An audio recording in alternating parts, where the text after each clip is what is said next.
खूप लोकांनी तुमच्या फराळाबद्दल सांगितलं. तुम्ही हे 1960 पासून करता.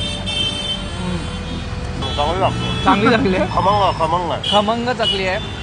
चव खूपच अप्रतिम आहे. वा, चिवडा ट्राय करूया. मस्त अप्रतिम. वा, शेव मस्त मस्त. हा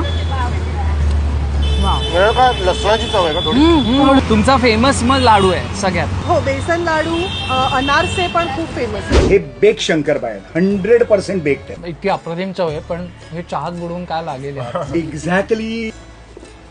वा, मस्त मस्त. ASMR लेवलचं क्रंच आहे याला. खरंच काय लाडू येऊ.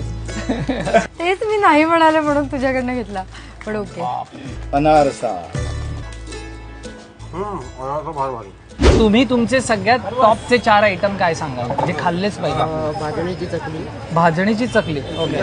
बेक शंकरपाळे, ओके. त्याच्यानंतर शेवपैकी तिखट किंवा लसूण दोन्ही बरं. तुम्हाला, आणि फुलवलेला चिवडा किंवा कडबोळी आमचा एक. कांदा चिवडा, कडबोळी आणि शेव असं ट्राय करू आपण. हे नाव फार इंटरेस्टिंग वाटतं. कांदा चिवडा. आणि किती वर्ष तुम्ही? 1946 साली आजोबांनी चालू केलं. मस्त मस्त फ्लेवर आलाय त्याला. ते तळलेल्या कांद्यामुळे योग्य पदार्थांबरोबर अजून मजा येईल याची. नंबर 1 चिवडा आतापर्यंत ज्या खाल्लेल्या चिवड्यांमध्ये. आता शेव. नो शेव नंबर. खूप चटल लसूण आहे, छटळ आहे ना? म्हणजे असं परत ते उग्र नाही नाहीये. मस्त. अप्रतिम खुसखुशीत आहे. सिंपल आहे, हे तुझी कमाल आहे. तर असं झालंय, गर्दी खूप आहे, त्यामुळे गर्दी करण्याच्या वेळेस आपण सरळ विकत घेतोय विदाऊट टेस्टिंग.